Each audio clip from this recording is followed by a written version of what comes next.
you're right, they just come in one big bill. Gotcha, okay, thank you.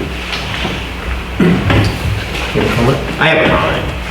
Ms. Heido, thank you for your work on the financials. Since you talked about how this procedure that we have where we wait until we get a report back from the auditors, to make sure that all of our books are clean. And at the last meeting, the auditor, and I asked him directly, if there was any, corruption or anything else going on that he found in his investigation, in his audits of these books, and he said no. And so I appreciate your work in, moving towards transparency and the fact that the auditor could give, the highest rating for an audit for our financials. So thank you. That's the goal. Anybody else? No. Okay. We have to have a motion on that. Public comment, please. Anybody that has any comment on this, please approach the lectern.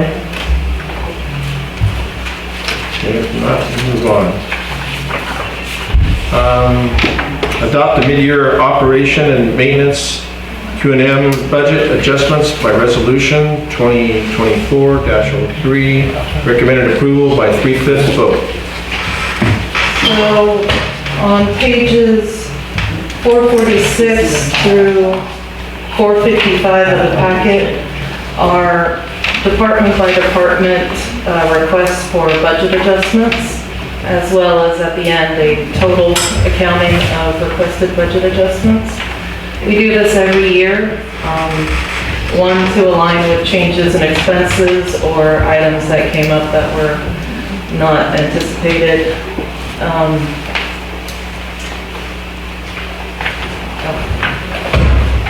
So if you have any questions, I'd be happy to answer them.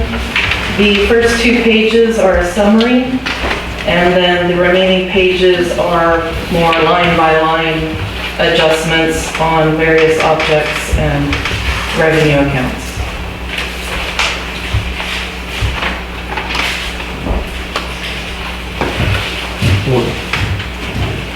Director Baker, you have anything? No.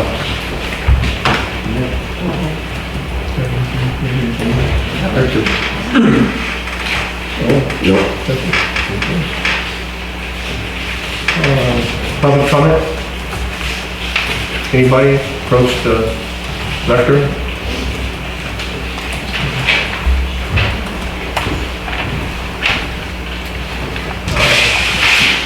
Entertain a motion, I guess. To adopt that. The budget adjustments. Yeah, I'll move to approve the budget adjustments as presented. I'm going to second.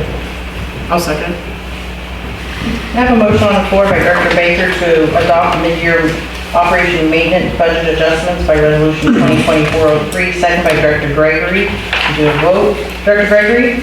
Yes. Director Davis? No. Director Calvin? Yes. Director Baker? Yes.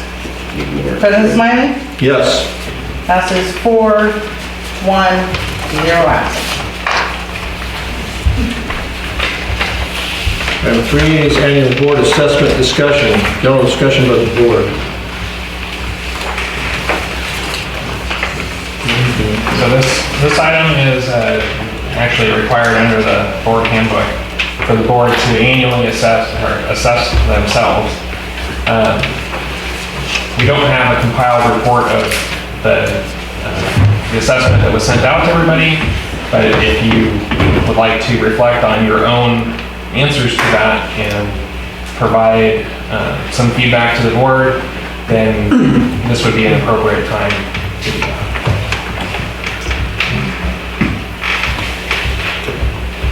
Director Davis? Yeah, I've got mine filled out. Better here somewhere.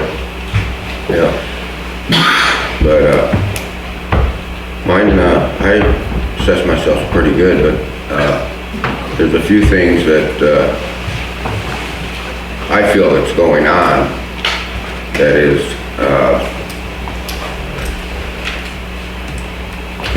basically, I think some things are a little bit unfair the way some board members treat other board members and so on. So that's all.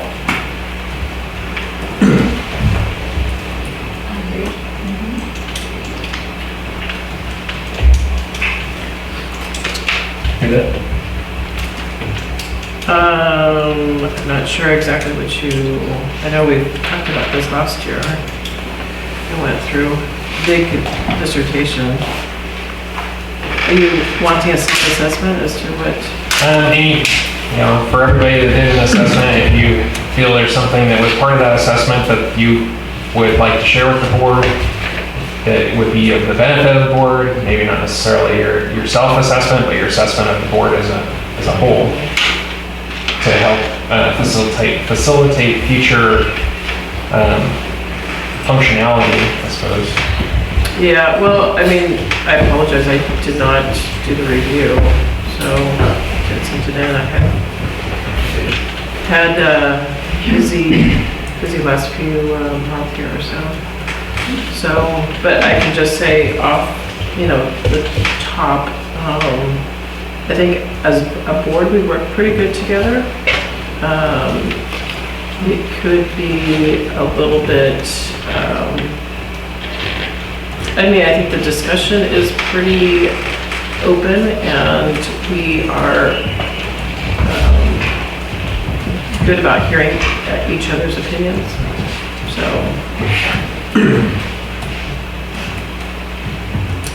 I don't know as far as what could be better, as it would be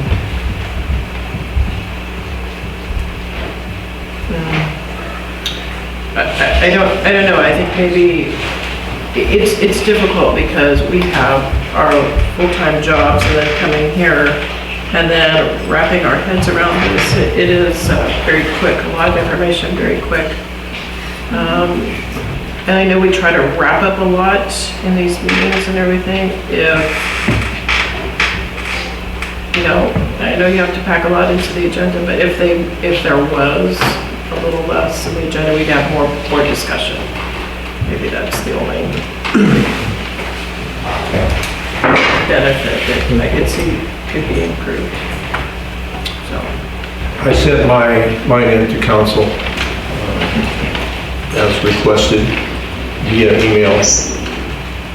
If I can interject, the policy is vague. I'm not sure exactly where the board assessment portion of the policy came from, but this is a good time, I think, to potentially reflect on the value and what the board would like to see in an assessment going forward. Because there isn't a clear guideline as to how the board assessment is to be conducted. It is clearly for purposes of self-reflection and so that the board can discuss what the board can be doing better, what individually people can be doing better, and to have an open discussion about efficiencies and deficiencies in the board. But there isn't a clear process, and if anyone has any comments on how it can be better evaluated or how next year it would be useful, that would be totally appropriate to discuss under this item, and I think that it would be good. I did, I had several conversations where I was asked what this was and what the purpose of it was, and the policy is not totally clear on that, and so I think it would be good to have an open discussion on how this should work. Well, having said that, I've had good communication with the board. I think being properly prepared before the town, reading the material, understanding it, what's required of us before we come here is something we all should be aware of. That's all I have. I do have a couple of things actually. But first, I want to make sure I hear from everybody, fairly. Director Baker, do you have anything? Yeah, a couple things. So like our agenda tonight was 561 pages. I wonder if there's some information like, the general plan or something that maybe we could have gotten a little bit more in advance. Because we have it, and then maybe it's going to be, we're looking to put this on the agenda next month, but here it is. because this is a lot of it, you know, you're just going through, and you have to kind of run through all these pages to try to pick up. So I personally can't read 561 pages of stuff, you know, in like a week. So I don't know, maybe something like that. Also, in terms of agenda setting, I know that we have items that we know we're going to have a lot of public comment. If they could be more at the top of the agenda, you know, so people can come here and speak. I know especially like the Paso School Board, you know, people are sitting there for like 3 hours, and half of them leave if they want to speak. But, you know, we have that situation. Just, you know, items that we know are going to be able to, you know, people are going to have input to make sure we get those at the top, so, you know, people can come and say what they need to say, and, you know, they don't have to stay for the, you know, the rest. That's it. But I found the board to be, in my opinion, very cordial. I know we have differences of opinion, and we all accept that, and, you know, we can all have those and still get along, which I appreciate. Some other places that doesn't happen. But so far, the few months I've been on the board, it's been a positive experience, and I appreciate the other directors and their attitudes. I think it's been good. Thank you, Mr. President. So I'm just going to throw myself under the bus because I think that's the part of being transparent. This process is, you know, it is a bit, you know, vague. I was the one who pushed this item forward originally back, let's see, around 2020, 2019. I can't remember the exact year. I have been on the board for a little while, and I have been presiding officer in the past. There were times where we had previous board members, no one that's in the room. This didn't happen. These are people that are long gone. And some of them have actually passed away. But they would actually fight amongst themselves. They would swear at each other. They would curse.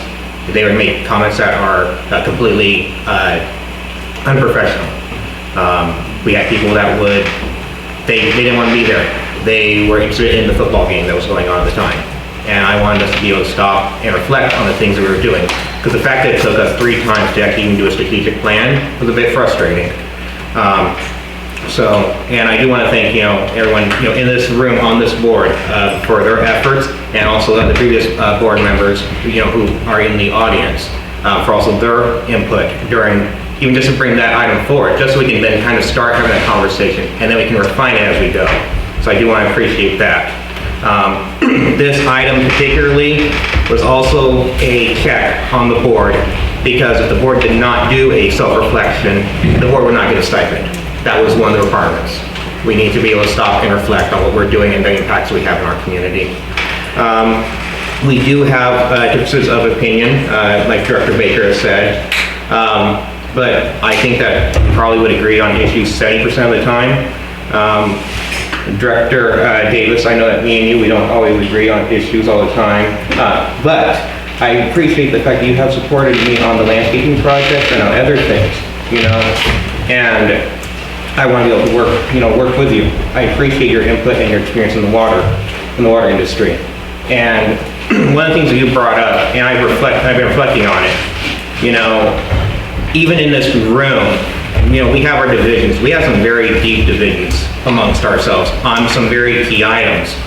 But the only person who's benefiting the most out of us in this room, in this tiny community, fighting amongst each other, is unfortunately Bruce Gibson and the county board majority. As you noticed and may have heard, he did come to the meetings, he presented his opinion, which pretty much would put our community at a disadvantage. And when we told him no, you know, he never showed back up. But he still tries to hold control of our community.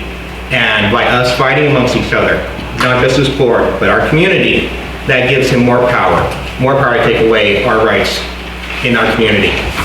And so I hope though that moving forward, you know, that we can all continue to work together and then take care of our community the best that we can and work through our differences professionally.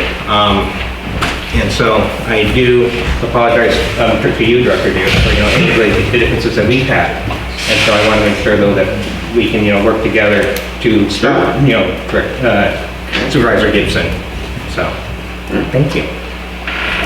And I also want to thank the staff for putting up with me over the years. I like to, I'm very much a person who likes to sit back, reflect, and I like to throw a lot of ideas out there. A lot of them don't work.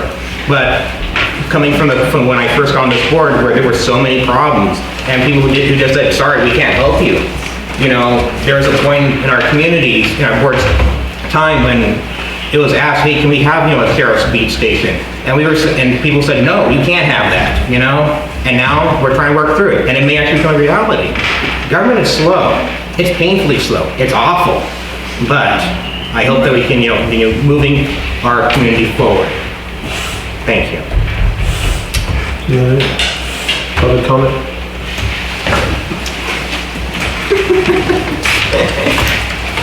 Thank you, very well. I gotta say, coming here on the few times that I come here, I appreciate all of you, and I think that the board works pretty good together. I don't see anything.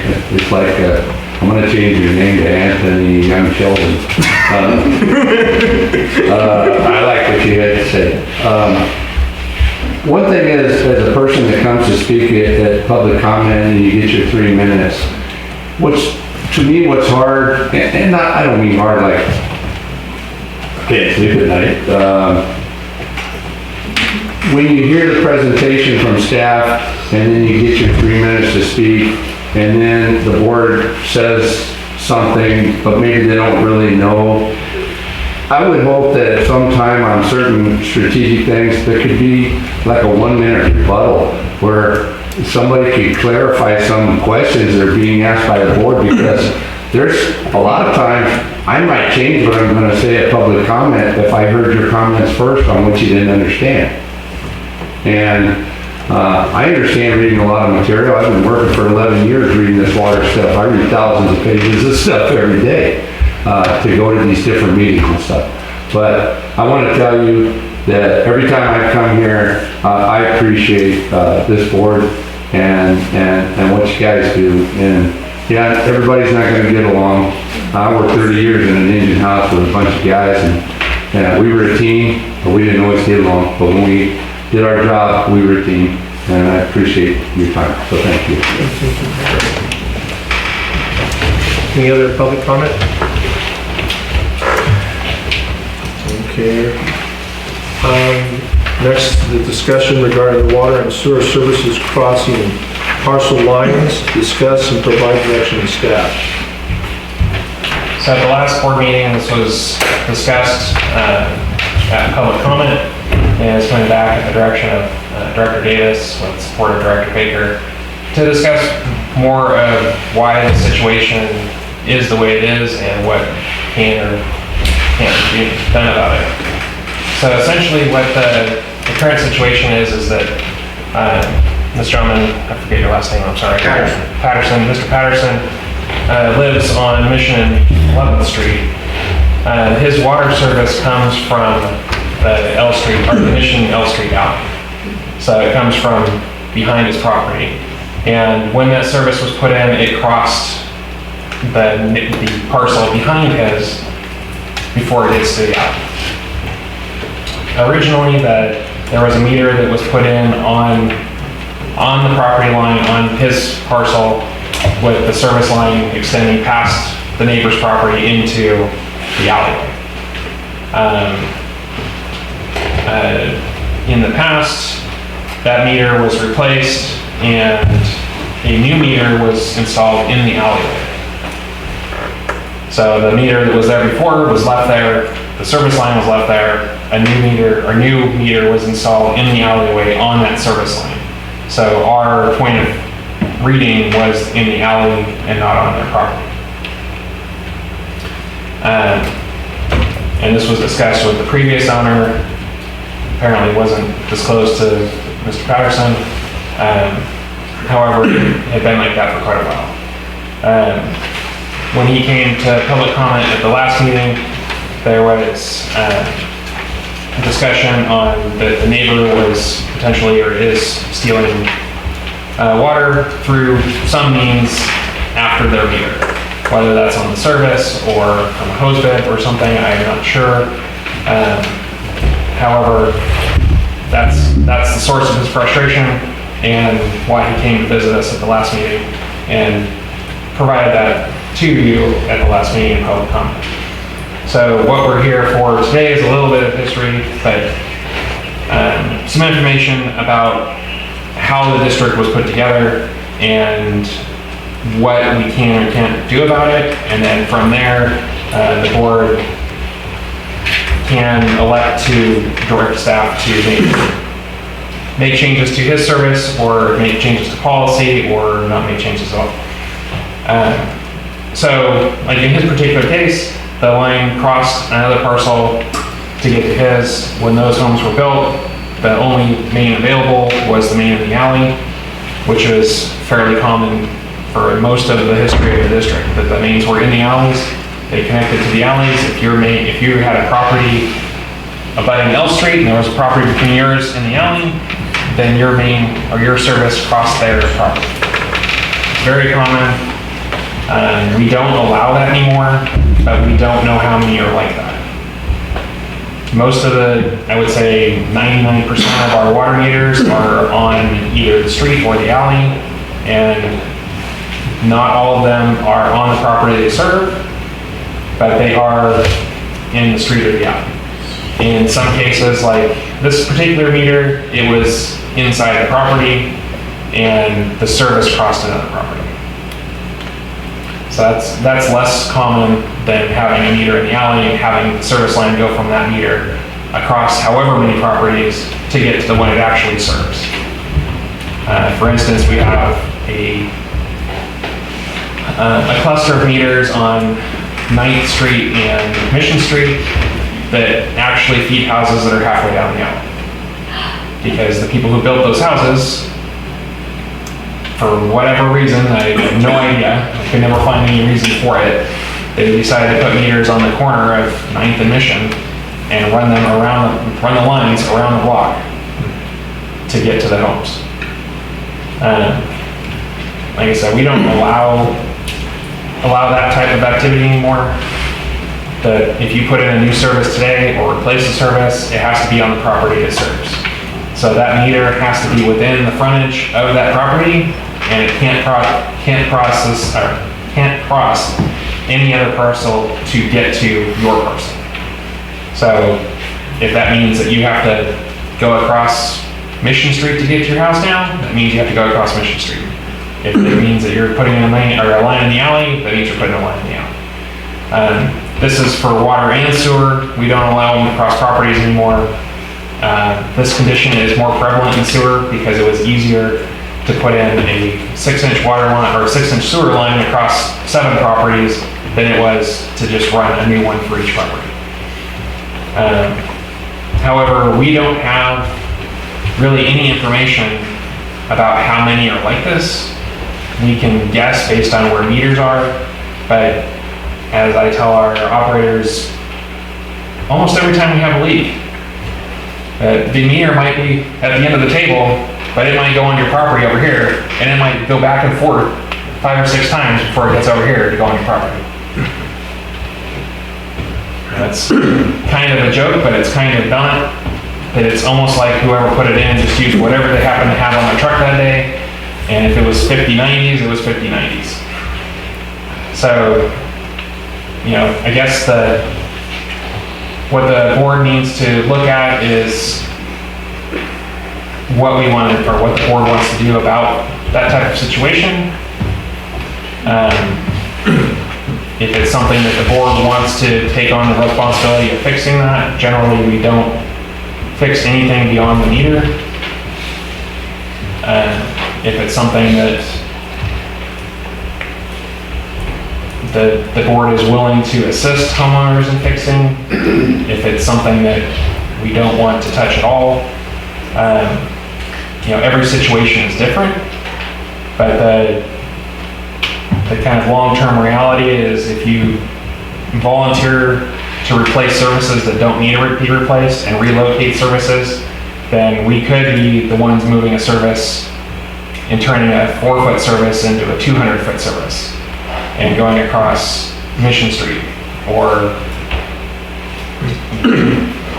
there's a lot of variables.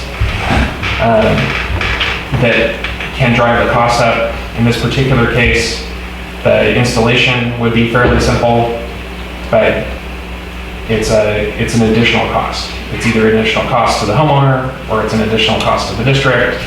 And as we've discussed over and over again, any cost to the district isn't a cost directly related to one person, it's spread over everybody.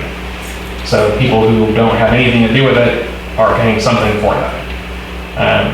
Which is why the board needs to make a decision on whether or not this is something that we want to take on as a policy change.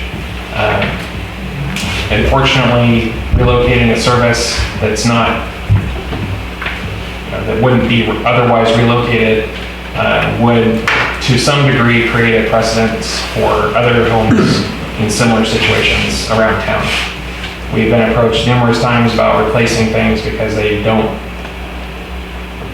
were put in and they were put into code, but lots were split, and then now you have lines crossing other properties, and you know, some feel that we're more directly responsible for that, but we don't have any control over lot splits or, you know, zoning in the first place.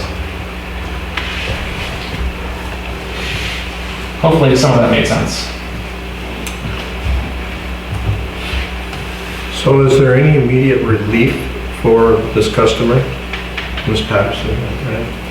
Yeah. Is there any relief for that? Because it sounds like if in order to fix this, he's going to have to run a dedicated line around his property to get that done, rather than crossing it. And how far would that be? So how many, do you know, have a feel for how far that would be in order to isolate that? So in this particular case, it would depend on where the connection is that the neighbor is getting water. So if they're stealing water from his hose bib, then replacing the line wouldn't really change anything. If they're stealing water from a connection in between where the old meter is and where the new meter is, then replacing the service with a new service somewhere else would remove that piece, and they wouldn't be able to take water from there, logically. But so replacing the service to somewhere else and reconnecting that to a system, if they're stealing it from the hose bib, is not going to fix it. Looking at the history of this particular account, it's been at zero, and it was at zero for a long period of time while it was still on. So water being stolen from the service between the two meters is unlikely. It's not impossible, but it's just unlikely. It's more likely that the neighbor tapped in somewhere else, and the first step in that would be finding where that is. In this particular case, if we were to move the meter, the line that was recently put in on 11th Street would be where we would connect it to. So we would be removing an approximately 3 to 4 foot service and putting in, I think it's 35 to 40 feet. So as far as installations go, it wouldn't be difficult, but that service is probably a $3,000 or $4,000 service.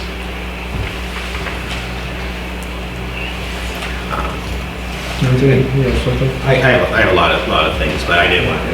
Go ahead.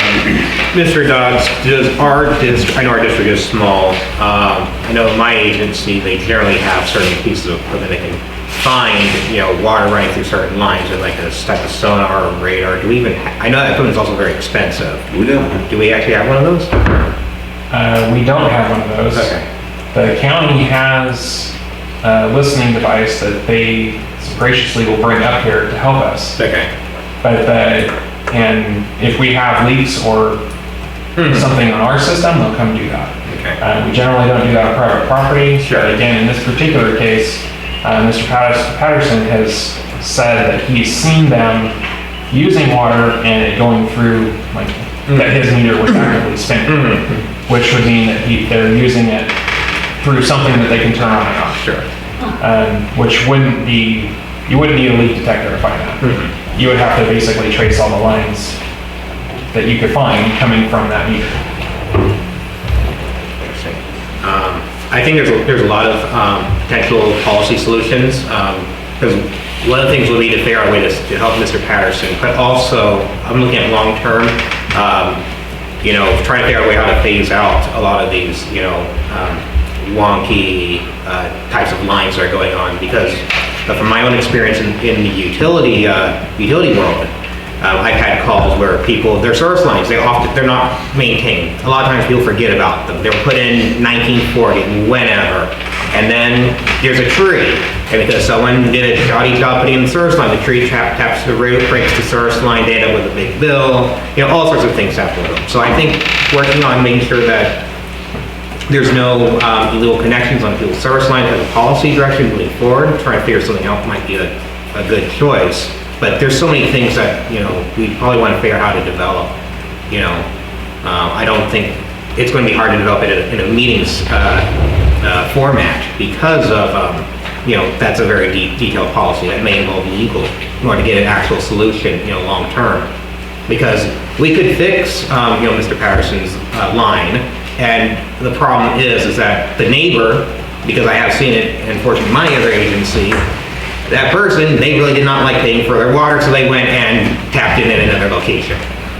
And it got to the point where the agency actually went in and shut them off right at the service at the building. And said, you're done.